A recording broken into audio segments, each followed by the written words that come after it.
and get ready to place this thing in place. Place the thing in place and place. How's it going, guys? And welcome back to Drop Clutch Garage. Today we have the Mach 1 back in the garage, going to replace this windshield.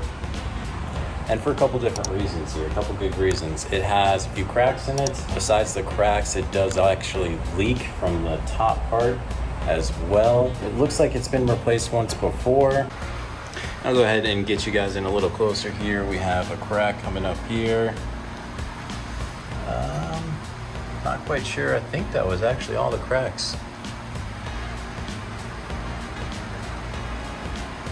But in '69, this is a little different than the earlier year Mustangs that just used a gasket to hold it in place. This is actually a glue-in style, very similar to modern day cars. So we're gonna start by first removing our wiper blades. You can see I already have the driver's side removed.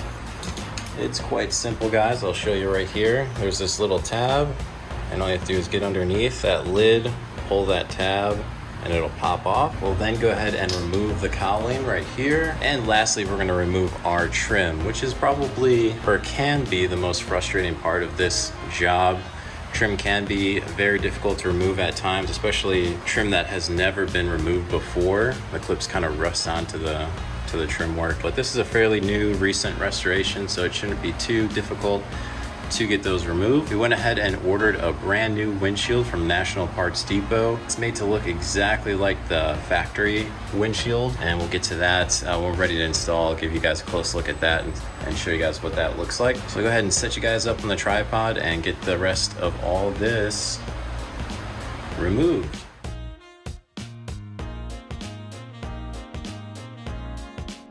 Guys, this is the tool I'm going to use to remove that trim. We're basically going to slide it along the edge until we hit one of those clips. Once we hit one of those clips, we're just going to pry this way with it, and that'll get the clip to open up and release the trim. Of course, once I get it off, I'll be able to show you that clip exactly, and you'll have a better look of how to do this.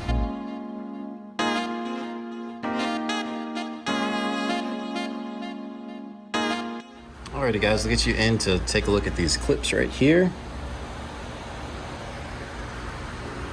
They actually fit inside the channel of the trim right here. This little C channel comes in and goes behind that clip. So when we stick our tool underneath the trim, what we're trying to do here is get behind that clip like that and rock it. And as you can see, when I rock it, that clip moves away from the body. And in doing so,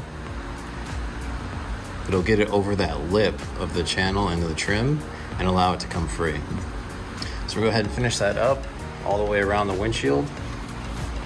Get the cowl removed, and then we'll get to cutting out the actual old windshield. All right, guys, for the lower piece of the trim here, we do have a screw inside the door jamb to remove. So we'll go ahead and get that removed on both sides and continue with our deconstruction.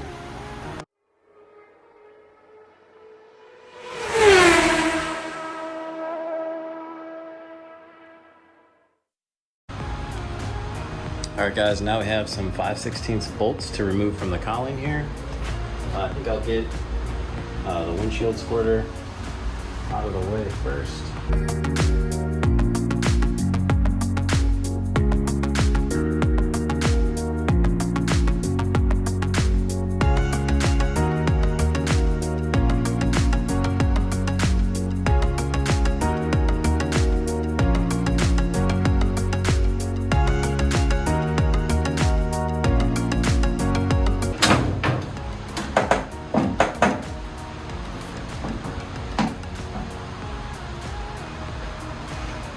With the cowl removed, guys, you can see you have some more 5/16 bolts that hold on that bottom trim. So we'll go ahead and get those removed, and then we'll get at removing the windshield. So all we had to do was just pull that cowl slightly forward and then lift it up.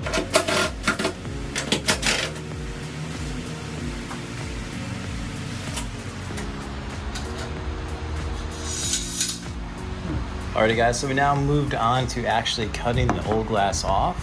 And you could actually buy a wire kit that's made for this that actually comes with 2 T-handles, and you can saw. Our goal here is to saw through all the urethane so that way we can remove the windshield. I do have some MIG stainless wire, and I wrapped around screwdrivers on both sides, using them as my handles to work my way around the glass. It's working out just fine.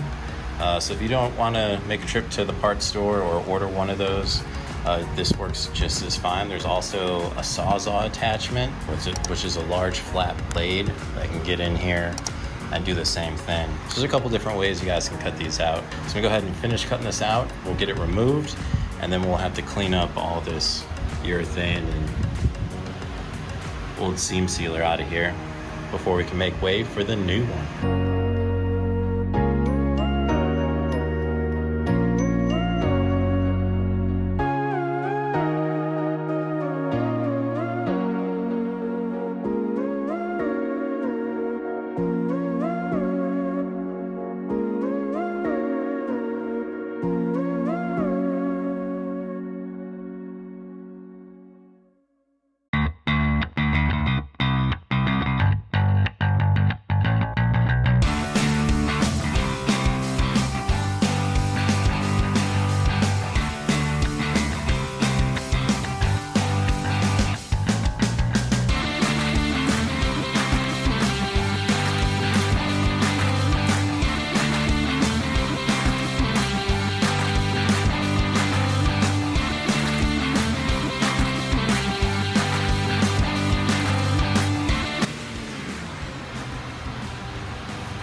Alrighty guys, I started by going ahead and cleaning up all of our surfaces.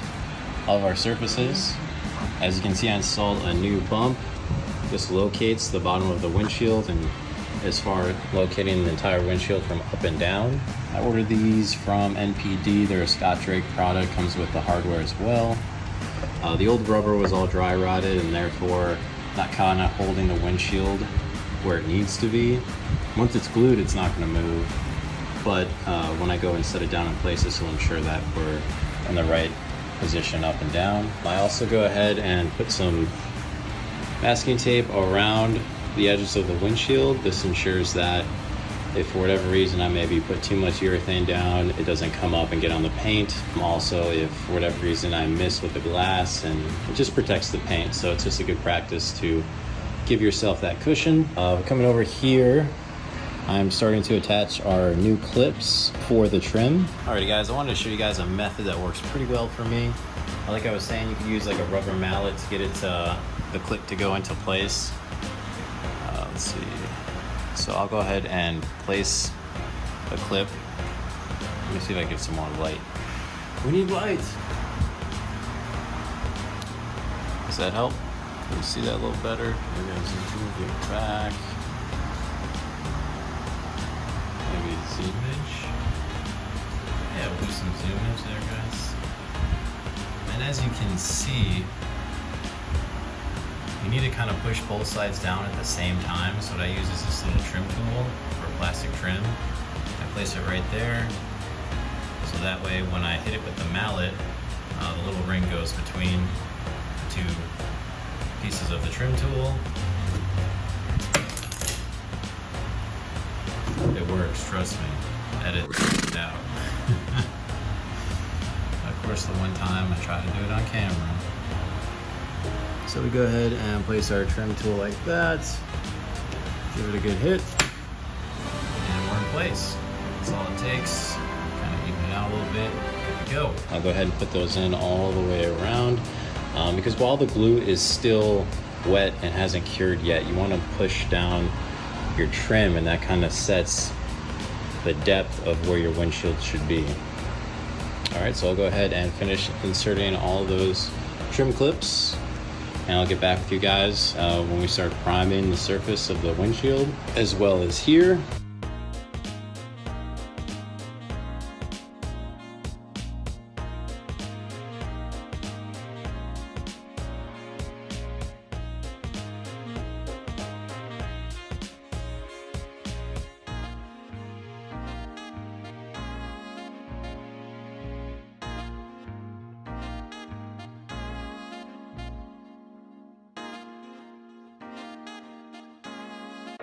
Alrighty guys, unfortunately there's a few things here I was not able to film. You can see here when we lift the windshield in place, you'll notice some tape marks on the windshield and on the body of the vehicle as well. You'll see up on the roof as well as in the cowling area, right when we flip it over there. And we actually have more identifying marks in the form of a black Sharpie on that tape, just to make it a bit more precise. We did another thing while we were dry fitting. We went ahead and measured the depth to what it would take for the windshield to be flush up to the trim.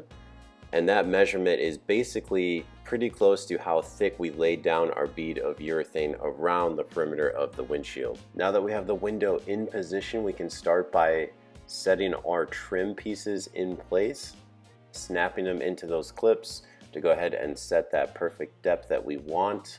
And once all that trim is set in place, guys, this is job done.